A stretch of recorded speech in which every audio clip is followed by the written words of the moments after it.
All right. So, born and raised right here in Los Angeles, Saudi began working in production management at Pixar shortly after graduating from UCLA's Theater, Film, and Television School. While at Pixar, Saudi worked on such notable movies like Incredibles 2 and Turning Red. She's also an independent live action short film director and has several of her films in the festival circuit. Her short film Self debuted on the big screen on January 12th ahead of the theatrical release of Soul, and it debuted on Disney Plus for audiences all over the world on February 2nd and is making a huge impact ever since. So let us please welcome Saudi.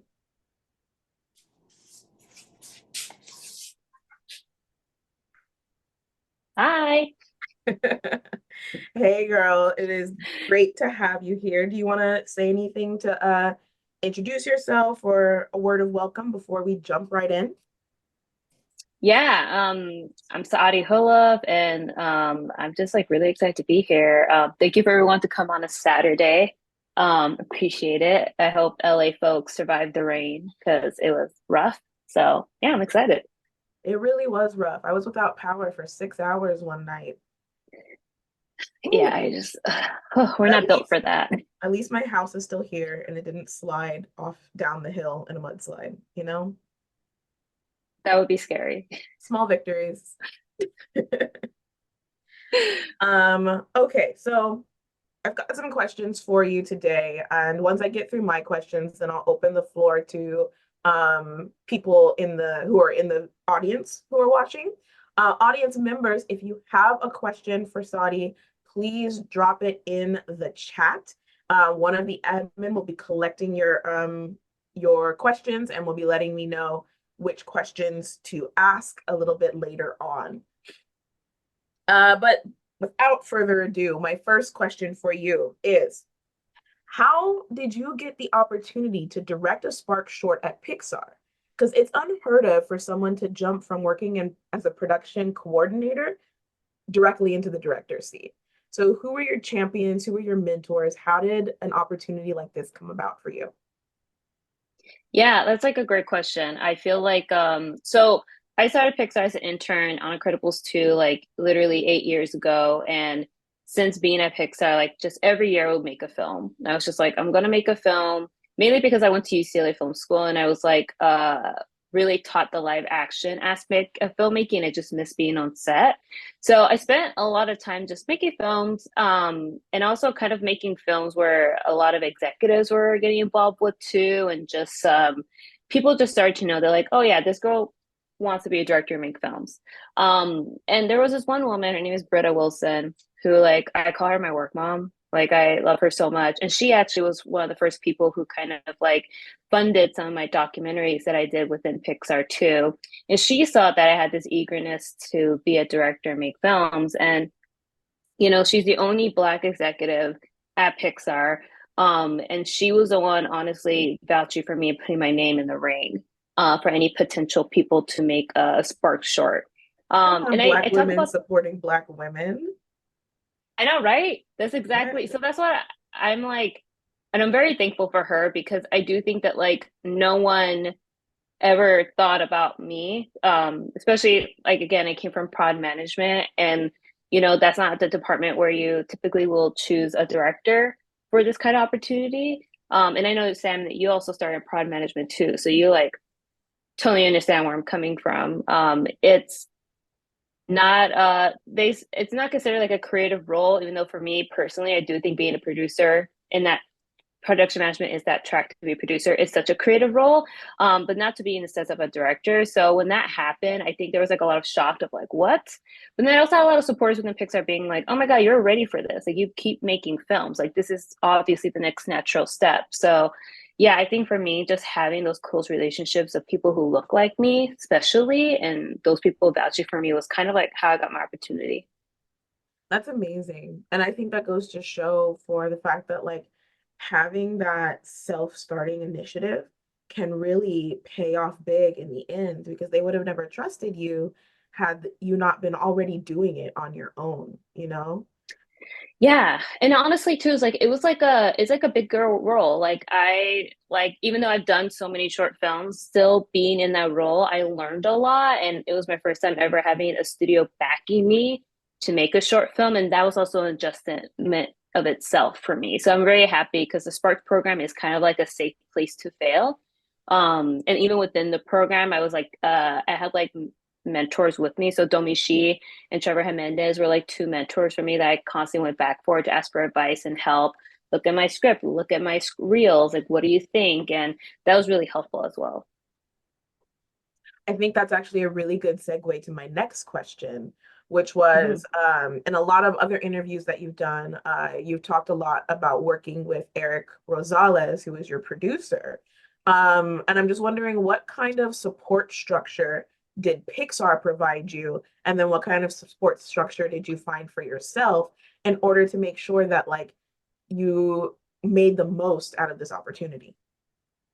Yeah, and like that's the thing too. Like both Eric and I are POCs too, and like we also recognize that like a lot of POCs don't get this opportunity to direct or produce at Pixar. And the great thing about the Spark program again too is also just like there is no executive overhead. There's no one telling you what to do, but at the same time, it's like they give you an abundance of resources. So it was a nice kind of play of like we won't tell you what to do, but we're also here to support you if you need us.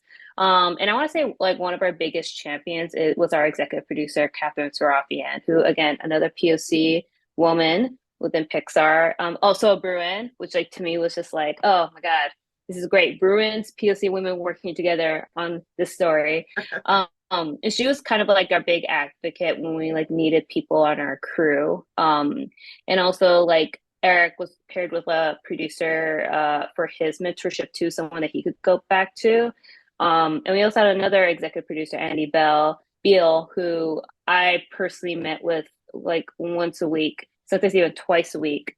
He's someone in the animation industry that's kind of this like thought of like this amazing kind of like figure and also just like really like someone who kind of just like knows the animation world so well but also know the artists too and how to make sure that they're being treated fairly too. And he was someone I always constantly go back to just be like, I'm doing this week and I want to do this, like what do you think? And it was nice to just have one-on-one with him and my EP Catherine, and also like if I ever need like a last minute kind of opinion, Domi and Trevor too. That's beautiful. It's Yeah. really like it shows the importance of groups like Black and Animated and how like we really do need to network and know each other and support each other so that we can lift each other up in the way that you had that really great support system with you. Although I think some of the Trojans in the room might be feeling a type of way about your Bruin solidarity, but that's neither here nor there. I know. I do have to say, I was part of a USC Upward Bound program. So I lived on campus at USC for 4 years when I was in high school. So I do feel like I'm a little bit of both in that sense. I feel like I went to college twice because of it, but I see you Trojans. It's all good. I know your school's bigger than ours, so it is what it is. But also like 4 times more expensive, but you know, who's counting? I didn't go to either one, so I can throw shade at both. So my next question for you is that you've been at Pixar for about 8 years now. But the Yeah. stop motion aspect of Self was the first time for Pixar, which meant that you were working with a completely different production studio, Tippett Studios. So, what was it like collaborating with a studio that you weren't at all familiar with, juxtaposed with being working with Pixar, who you knew the ins and outs of? Yeah, I'm someone who likes to challenge myself and make myself uncomfortable, which like even saying that makes me feel uncomfortable.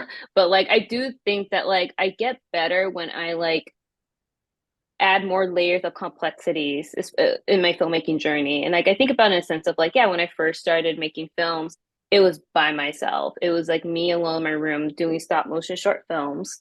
At UCLA, they had like this thing called Campus Movie Fest, and it was like to make a film in 1 week. And I worked with like my two other friends to like make all the puppets and stuff, and I would just spend literally all nighters just animating it. And like for me, it was just like I loved stop motion because it was the reason it got me into filmmaking in the beginning and got me into storytelling. And specifically, it was really important for me to use that medium and really intertwine it with the story. So that was kind of like the big, like, okay, let's do this approval from the Pixar side because like the idea of the story with the stop motion was so intertwined with the story that they were just like, we have to do it this way. There's no us doing fake stop motion for like CG for stop motion look. Like we really need to do it. And Tippett, which is I didn't know this, but Tippett's only like 15 minutes away from Pixar. They're in Berkeley, California. We're in Emeryville. So like I was just like, I didn't even know that they existed. I wasn't even aware of them until Jim Morris told me about them because he has a lot of colleagues over there. So I, again, going back to want to challenge myself, like I knew I wanted to direct at Pixar, and there was a certain comfort level because of how long I've been there and a lot of people I know, but I also wanted to challenge myself with people I didn't know, just because I really wanted to challenge my leadership skills and communication skills.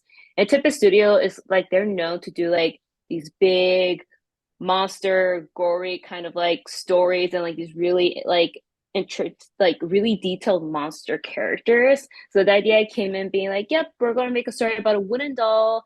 She's African. Like let's have some fun. And they were so game and they were so excited about it too. And I'm like so appreciative of like our relationship with them because I came in being like, I hope they want to do this. I hope they like it. But we also went into them being like, we don't want to treat you guys like a vendor. Like you guys are truly part of the crew. And like we really wanted to like make sure that they had some kind of like what's the word? Like kind of like a not possession, but kind of like they have their kind of like input in the story as well. Like help us make this a better story. And you guys are the experts too for the stop motion aspect of it.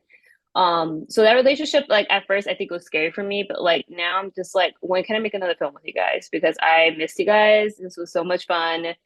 And like I keep saying this, I was like, I wish there was more stop motion shots for us to do so we could just keep coming back on set with them. So yeah.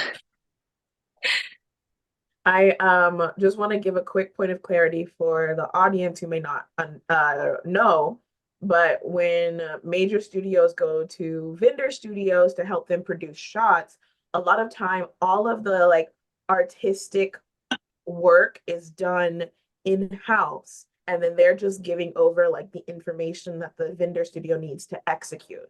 But vendor studios typically aren't allowed to give any kind of artistic input. But that's not how you worked with Tippett. And then my follow-up No, yeah. question to you, oh, sorry, Sonny, go ahead. No, I was gonna say like yeah, I think that was like I think like and for me like working at Pixar, like we're just so used to like, oh yeah, just go to the animation tomorrow, the animation department, like walk over there. Oh yeah, let's go to sim department and like, it's just kind of think everything's so internal. So even us going outside the studio is just like, oh yeah, like I need to get in my car and drive on set to be with my, my crew. And I really did treat them as a crew where I'm just like, if you need me to come on set, like again, like we're at the point of COVID where we didn't have to do everything via Zoom. I was like, I'm ready to come. Like, I don't need you guys to put things, parameters around me for my time. Like, I am willing to just come to you guys all the time. But yeah, you're right. Like, typical film animation studios kind of like relationship is like very vendor, very like execute, here's all the stuff and go. Yeah. How often did you get in there and do some of the stop motion work yourself since you studied it in school? None. The life of Yeah, a so director.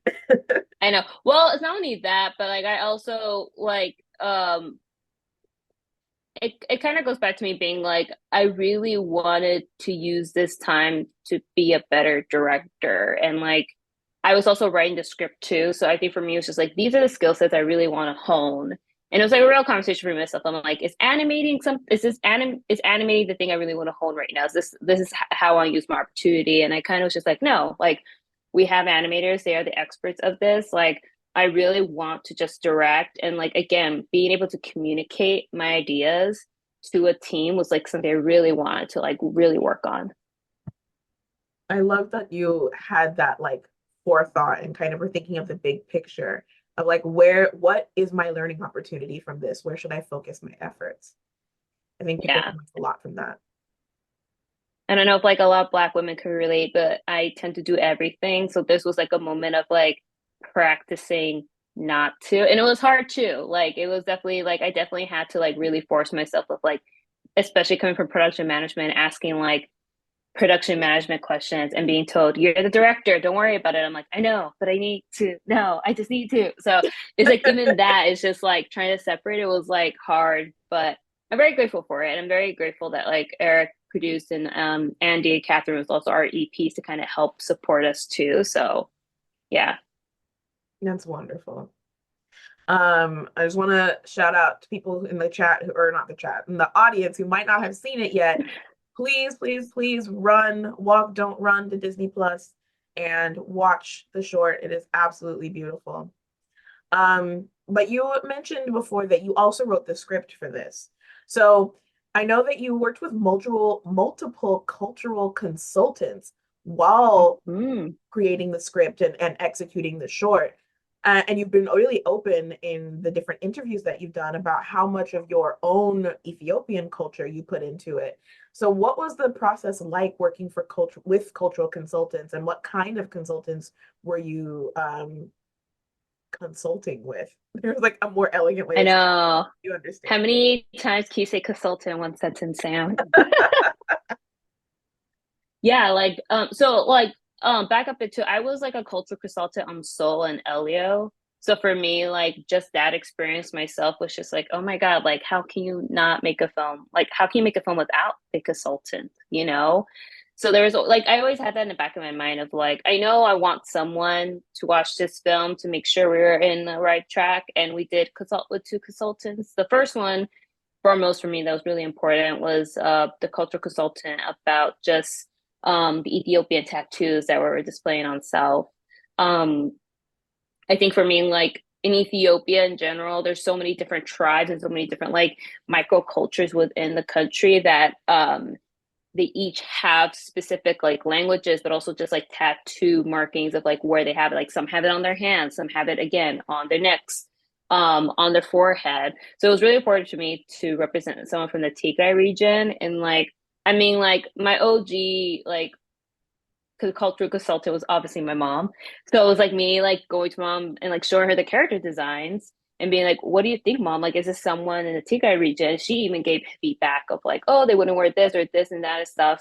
But then we went to another cultural consultant just to dive a little deeper, because it was like one thing of like having these markings, but we also didn't want to accidentally miss like culture appropriate or just like skew these markings as something else without us being aware of it. And that was really helpful too, because I think for me, it's like, again, I wanted to make sure I was showing authentically an Ethiopian woman from the Tigray region. Second consultants that we worked with is for the other characters. They're called Respectability. As we were trying to figure out the language of this film, because when I was writing this story, like I kid you not, Sam, like there was just no words. Like there was no dialogue. It was like the film didn't want any. And then I was like, maybe a narrator. So I tried writing narrator and like if this felt weird. So I was like, okay, I do want to add like a aspect of like miscommunication within the story too. And that's where we came up with the dings and the sound cues. But what we realized slowly was just like, wow, this started to feel like sign language. And which I didn't want to lean against it. I'm like, oh, that's really interesting. Like that looks like sign language. And I think as we're like doing more animation tests, there's like something in the back of my head that's just like, it'd be nice as someone in the, sign language community to watch this film to get their perspectives. Because again, like, what if like, we like sign something that's just like totally offensive. And we were able to connect with Respectability. And they were really great.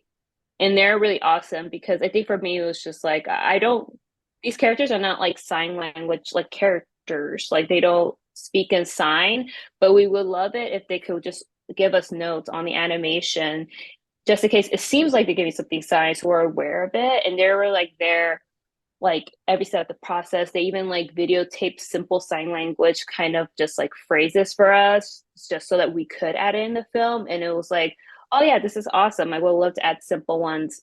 But yeah, again, it was kind of just like making sure we weren't offending a group because that was my biggest thing of like, I don't want to offend people. I don't want to miscrude of like who these people are. So working with those consultants kind of just gave me like a Okay, it's gonna be fine. We went for as far as we can to make sure that we weren't doing anything that may have accidentally been inappropriate or something. So yeah, love them. Yeah, respectability. They were the ones that had like that campaign about paying disabled writers or something like that on billboards all throughout Oh, LA. I think that's them. Let me fact check before I put that out there. But I have heard of them and I know that they do really great work. I know. What's great too is just like because the Usher performance is tomorrow, and I always think about the sign language woman for the Rihanna concert, and like she was so amazing, and I was just like, I can't. I mean, I'm obviously excited for Usher, but I cannot wait to see who the person who's going to do like the sign language aspect of that concert because it's gonna be amazing. Yeah, I love seeing sign language interpreters do like musical performances, not like literally musicals, but perform like music performances. Yeah, They yeah, yeah. because they're performing themselves, you know, and it's really fascinating to watch. Even if I can't understand a thing they're saying, it's really Hmm. interesting. But I love how you worked that in and were really conscientious of how you were doing that. I wish that that was rather than like something that you thought of and was like, hey, we should do this. I wish that it was something that like all studios everywhere were like, we should always be employing consultants and making sure that we're thinking about these things in every aspect of what we're making.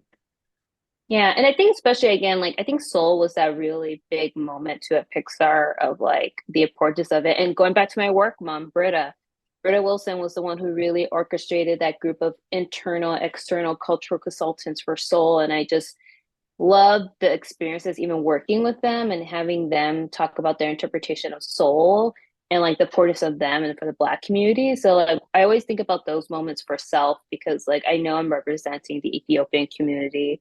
And like for me, it was just like important to do it in the most correct way as well. Absolutely. Which is another great segue. You keep just setting me up for my next questions. I So love it. but we did get a question ahead of time from Yenesu from Wubit Studio in Ethiopia. And he wants to know how influential do you think African culture will be on the animation industry moving forward? I think it's gonna be like really like I think of Peter Ramsey a lot because Peter Ramsey has like on Disney Plus actually he executive produced a bunch of short African stories and some of them actually got nominated for Annie's that are for next Saturday and like I just think for me it's just like you get to learn more about people and their experience through storytelling and to go even further, like animation is just so universal that like you don't even need like again, like sometimes you don't even need dialogue to understand what a character is going through. And like I love that we're diving more into like African stories, not African American, but like legitimately African stories told by Africans. Because I think they're also like a subsection of people who don't often get their stories heard. So I'm very like I'm happy to see it happen. I'm happy to see that even Disney is getting involved and doing more of those too. And like yeah, again, now they're even getting like awards, which is pretty dope. Yeah, that's really cool. And I know you and I have talked about this, but there's definitely I mean we're all of the African diaspora, right? Like we all originally came from that same place. That being Hmm. said, the culture and the ethnicity between a Black American and an African American is very different. And so I think it's really important and it's really good that we're starting to recognize that and showcase that more and more in the work that's being created in the American like animation industry.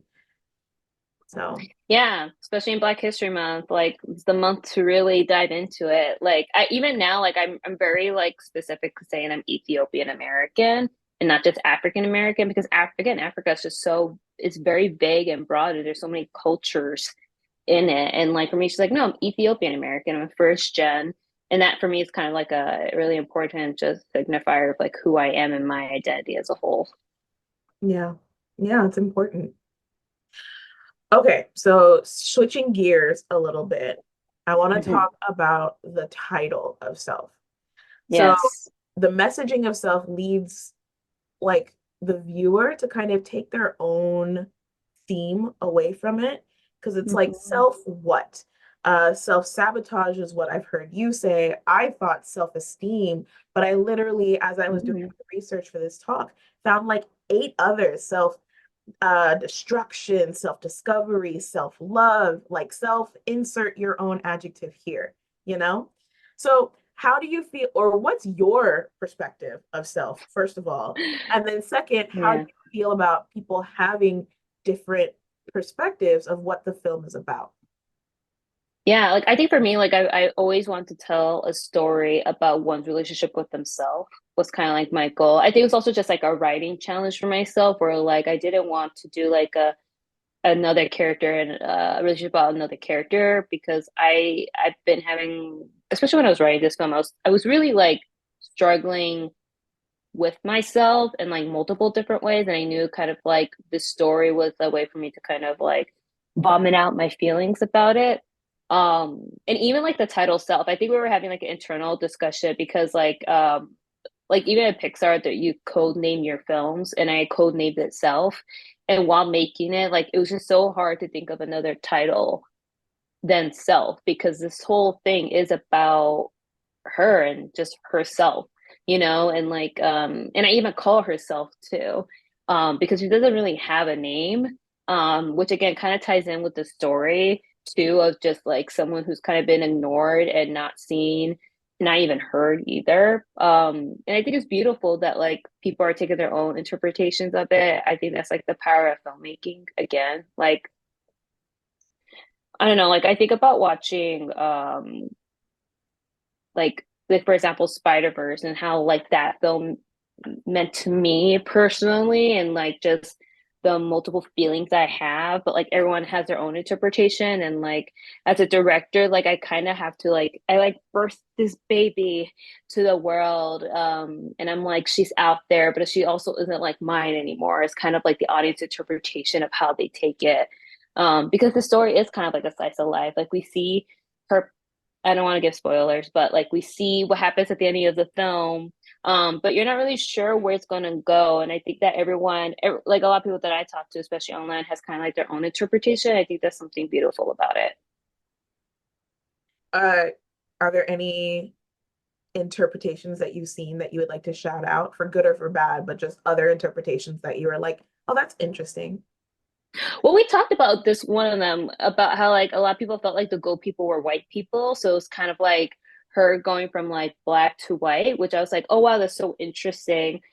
Because a lot of the we call internally we call them goldies just because they look gold. We're actually looking at a lot of like African American like Barbie dolls designs for them.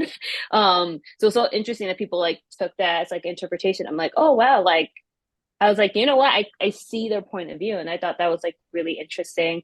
Um, some people felt like some people were really happy that she chose herself. And that was something that like I knew I kind of wanted that element. And even in the end credits, you kind of see her kind of do that as well.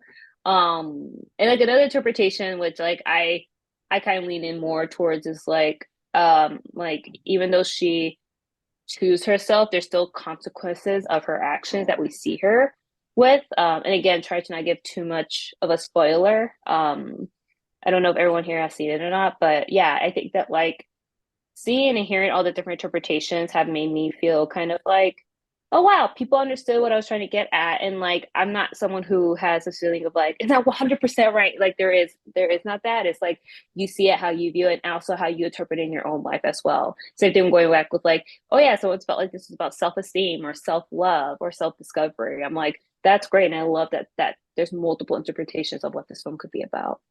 Yeah, yeah, absolutely. And I think that's a good marker of like strong storytelling because it clearly Mm. comes from a very specific point of view and it is universal. And like that's the needle that we all want to thread. So good on you for that.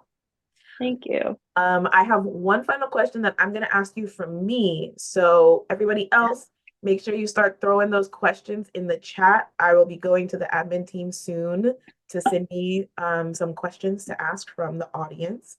But right now, the last question from me, Saudi, what's next for you? What are you doing right Mhm. now, and what do you hope to be doing in the future? Yeah. I'm doing two things right now. I'm kind of a workaholic. So, Me too, girl. I while get I it. was, oh yeah, it's like I think it's also a Black woman thing. It's just like just constantly working and making something. But I am in post production on a short film that I recently directed during the fall. So I'm really excited to get into that because it's a hybrid animation live action film, and that's, very kind of similar to Self and how we, like pipeline wise, but at the same time it isn't. So like again, like going back to me wanting to challenge myself, and doing something different, to kind of like stretch my muscles. It was also my first time shooting not in the Bay Area, which was a big thing. Like I again wanted to challenge myself and also meet more people. I shot this all in LA with a crew of people I've never worked with before, and that was something where I like really fully enjoyed, and I'm really happy that I kind of like took that step to do it. And I'm also writing, and that's something like I feel like any writer will say like a love-hate relationship with. I think there's like times when it's very torturous, and then like for example, I was writing this morning and I was like, oh, I'm having the time of my life. This is great. I did not feel like this 12 hours ago. So yeah. That's awesome. Well, I wish you all the best with your career. You are clearly a rising star, and we're going to see a lot more amazing films from you. Thank you, Sam. Yeah. Okay. Enough of me blathering on. I'm going to start going to questions from the audience. So, the first one I have to ask you is Biniam Abreha asked, what was the thought process behind the decision to make the main character a doll and not human? Her conflict to replace body parts made it very visceral and fundamental than just wanting to blend in personality wise. Okay, I feel like we're gonna go to territory of spoilers, but at this point, I feel like people have watched the film or not. I think for me, like I knew I wanted to do something. I wanted to have two very contrast characters was like one of my main goals. And I actually was focusing more on like Self and how she is and where she's from. So I wrote like a backstory about like she came from Africa, like Ethiopia. She like immigrated here again, kind of like following my mom's story. And like that's where like, words like earthy and like natural, like things like that start to come up. Um, and then immediately we like went to wood because I just think that like, like I don't have it on me right now, but like Ethiopian crosses are made out of wood and they're like carved too. Um, so like that was the first thing I thought of like, oh, like what if she was like a doll and like what if she was like a beautifully made doll, but she's and there's imperfections on her, but those imperfections are what make her beautiful, and that's kind of how we landed on her design. Versus the other characters, the Goldies, we want to be fake as fuck. But we just kept on saying fake, plastic even, but also shiny because it was something that like catches your eye where like the adjectives were leaning towards. But we also wanted to make sure that like, or I guess for me it was just like I just wanted to make sure they felt like bland and vanilla because like it kind of leads into the story of just like she's striving to be these perfect dolls or like perfect beings, but in reality they're all like very bland and they don't stand out, but in her eyes and her perspective they're like amazing and shiny. So that's kind of like the thought process of like Self and the Goldie characters. Yeah, it felt like Self was homemade and the Goldies were Hmm. manufactured. There you go, exactly. Yeah, yeah. So our next question, Inez Akumutima, sorry that I butchered your last Ooh. name, asked, as a director, how have you dealt with sharing your personal vision and the public response to the short film? Graciously, I haven't heard anything negative. I don't know if it was like my PR team hiding it or like, I mean, I obviously self Pixar on Google. Like I don't know, like I think I'm very lucky that like I haven't received any negative responses. But I also feel like after making a couple of films that like I have grown some thick skin and I've kind of learned and accept that like I personally don't make films for everyone because when I tend to do those kind of stories end up being like bland and boring and not for me. I even don't enjoy it. So the fact that like I made a story that was so personal to me and so specific to like my boys was something I'm really proud of. And the people who enjoyed it and they shared it. And I'm very grateful for those people. I love that. So then Adi Abene asked, how long had you had this story in your mind and how much did it evolve if it was with you for a long time? What were some aspects or ideas that you had to hold your ground on? Yeah, I actually had this idea while working on Turning Red. Like I was part of the story edit team on that film, and I knew I wanted to tell a story about someone who self-sabotaged herself to belong. And it slowly, quickly, the stop motion aspect came to it. I think it took like I want to say it took like a year of like developing the story from like the just thinking about it to actually writing it. And I, it's funny because I was also working on another short film while doing it. So there's something nice about like, I think my storytelling skills kind of evolved too, which was really helpful. And also it was great because like I wrote the script, but like once you start working with a story artist, you kind of are like, you kind of like a partner in crime to kind of help you figure out the story. And there's also aspects of it too, where it's just like slowly the story is not just for me, it's for like the crew and everyone has their kind of perspective and thing on it as well, which is really nice. So yeah, like it took like about a year and then like another like 6 months when I was with the crew working on it because the story doesn't stop at the story department, like it stops when you finish the film. Because you add in every single department, it just gets juicier and juicier, more specific. And like technically I'm not writing the story, but like especially in animation with the acting, like there's so much conversations about how she's feeling, what she's doing, and like those were kind of like for me the really, really powerful storytelling moments as well. Yeah, absolutely. That's something that I tell my students all the time is that the it's not the animation, it's not the script, it's not just the storyboards.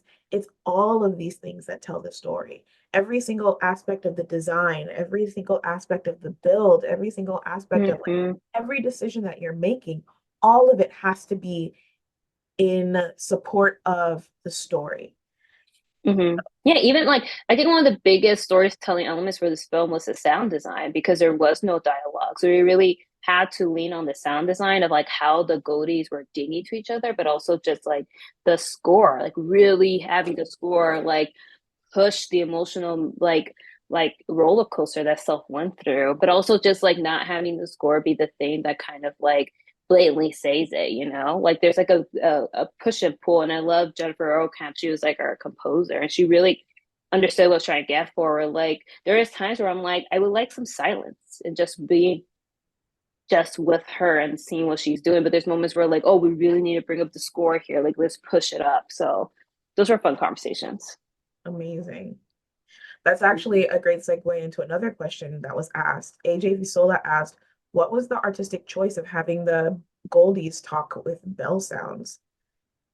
Honestly, it was like, again, it was one of those things where we had like a story brainstorming session of like, what is this? What is this going to be? Because for a moment, because they're so shiny, we added like, we're thinking like maybe it'll be like a light element and she can't glow as them. And then someone in the room pitched like, what if they're dinging? So like, you're actually hearing something from them. And again, going back to the whole language and not being able to understand languages like within like one of the story components of the film. That was like, cool, let's do that. So like in I remember in story edit, we're like, okay, they just ding, and we just added dings. And then we like got our sound designer Sam, and he's like, all right, so what are these things? And I'm like, I don't know. I they just ding. And he's like, okay. So he just pulled out and his keyboard. It's just like one key at a time. Like, how about this? How about this? And I just felt very anxious at that moment because like and I told this to my crew, like I feel like as a director, like the department that I feel like I get the most indecisive in around is when it comes to music and sound.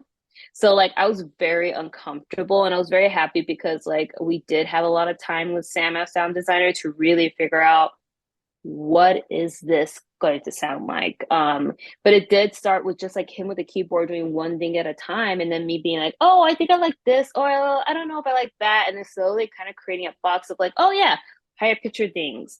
The higher pitcher that sounds so attractive to me, it makes me lean forward when I hear a higher pitch versus like a low pitch. And like slowly we began to add like little things and rules to it, but it was definitely like a journey that like it was a group effort. That was another example of like storytelling not in the script but like within my crew that really helped me cultivate like what is this language that they're speaking in. Yeah, and I think that that really helps to push forward that like immigrant story where Yeah. they're both speaking through like creating tones from like hitting their bodies, but the tones that Mm-hmm. they're making are so different that they're not really able to communicate with one another. So it just really uh amazing how you were able to come to that in a way that really helped you to tell your story. Yeah, and it was scary too because there was moments of like, are people going to get this? Are people going to like be like, this is lame? But it was nice hearing people being like, oh, that's a creative way that you did that. And I'm like, thank God it worked. Like people get it. So they understood. Yeah, we definitely get it, and we appreciate all of the work and the anxiety that you put yourself through in order to bring this movie to us. So thank you. Thank you. So my next question for you is the log line, according to Disney Plus for this film, is a wooden doll who desperately wants to fit in makes an ill-fated, excuse me, wish upon a star, sparking a journey of self-discovery. I know that self-discovery is not your word, but there does seem to be an element of be careful what you wish for in Yeah. that log line. Was that also something that you were thinking of in your writing of this film? So when I was writing the film, we just had the body parts just fall from the sky. Like I was like, I'm not gonna explain it. I'm just gonna let it happen. And this was like one of those great moments where like my mentor Domi, she was just like really poking me, questioning like why. And she was like, I feel like you need a reason. You can't just have these body parts fall from the sky. And I was just like, okay, that's true. Like and I was like, well, there is something magical about it, and I love that aspect. And she was like pitching this idea of like, what if it's just like a shooting a star and she just make a wish? And I was like, oh yeah, that works really well. And like, I think for me, like I, as someone who likes shock and kind of like surprising the audience, I wanted to make sure that I gave enough information, but not too much where like it became predictable. Um, so like the Wish Upon a Star was kind of like that perfect like middle team between both because like it kind of explains story wise like what is going on and how these body parts came, but at the same time you don't know what she's wishing for. And she never says anything verbally. But like when I was talking to the animator who was animating this, like I told him that like honestly, like what I imagine is like she's wishing that she could just be like everyone else. And she was like, I wish I could just be like everyone else. And that became like a twisted, ill-fated thing where it's like all these body parts fall from the sky. She literally ripped herself to be like them. Um and like I don't know, there was something like again, it was like a nice fine line of like not being too overly explaining, but at the same time, like that was shocking. I did not expect that to fall from the sky. So yeah. I felt like it was just so Disney, the When You Wish Upon a Star of it all. Well, it was funny too because Wish also was coming out. It came out while we Oh were yeah, I like didn't in even the think about that. yeah. So there was like a moment of like they're like asking me like, oh, what would you like the tagline to be? I'm like, I don't know, like be careful what you wish for. And they're like, so that's Wish's tagline. I'm like, oh, sorry, I totally forgot that they took that. So yeah, I think there's again like I don't see it as more Disney, but I see it more as like that magical element of the film. Um, But like there's also something nice too because like the film to me, I guess for me personally, doesn't feel like it has like that typical Disney kind of ending kind of feel to it. It feels very honest. And like again, like I personally just like I think I tend to lean more to darker stories. And I also just have this feeling of like not everything has a happy ending. And I think that's okay too, because there's something honest and realistic to that. As someone who grew up like, single mother household immigrant background and like living in section 8 housing, like I didn't have like the most happiest childhood growing up. And I think like that's something that's really important in my storytelling where like I love being honest and not showing that like everything's okay because that's not how my life is usually like that's not how my life was or still is. So there's that element of like, yeah, like I love to see someone self-destruct themselves thinking this is the right thing to do, but it's not. Yeah. Do you think Self has a happy ending? I think she has a long journey ahead of her. I think she's still, yeah. I think a lot again, I think a lot about my mom and also myself too, or just like I think there's still things and habits that I'm working with, but it doesn't necessarily mean that like I'm not like struggling every day. But I think again, I think it's just very human. Yeah. Yeah, it is. Yeah. Again, what makes this story so universally relatable. Yeah. And I hope kids watch it too and they're just like, oh, that's me. So earlier you said that you hadn't saw any negative feedback, which is amazing, but I was able to find some. So no Please. shade, but I am going to ask you, uh, Yeah. that I heard some discourse around people wanting to see the family that Self came from and Self see other Hmm. people that were like her and still wanting to make that switch over to being the Goldies. And like that push and pull of like the world you're in looks like this, but when you go home, you're actually being supported in who you are. And yet that's not good enough. You still feel this pull towards this other artificial thing. Um, just would love to hear your response to that. Yeah, I mean, if Self was like a 10-minute short film, which was it was at one point, that was something I would love to explore. Um, but yeah, like I think for me, like I really loved the idea again, going back to Self, like her being kind of like the thing, like she's the reason why she's doing all of this and not having like parents or family members being kind of like the voice of reason. Like that was something like truly for me in my own experience and my own self-destructive habits is usually like caused by me and usually I'm the one who kind of figures it out. They're like, oh wait, maybe this isn't the right thing to do. But again, like I'm someone who embraces like all kinds of feedbacks because like I'm someone who I love complicated conversations. Even like some of my favorite films, I had this long hour conversations about like films that are so great, but some people don't like it. And I would just get to such detail conversations. And like that's something that I'm not fearful of and I really like love. Like I love Saltburn so much, but I know a lot of people who don't. And I'm just like, let's talk about it and like leaning into those kind of conversations. So yeah. Thank you I for love those sharing that, by the way. conversations too. Yeah, of course. I love those conversations too. On Saltburn, I just thought that it was overhyped how like disturbing it was. I'm like, y'all, it weird, sure, but I'm not like gonna lose sleep over that. Anyway, we're not here to talk about Saltburn. We're here to talk about you. We have just a few minutes left, so I would love to know if people were wanting to reach out to you to say thank you, congratulations, or just like pick your brain. Where is a great way for them to be able to connect with you?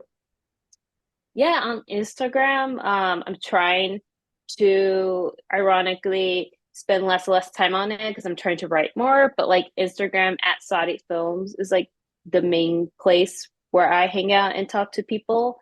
Yeah. Can you spell that for me and I'll put it in the chat? Yes. At SearitFilms.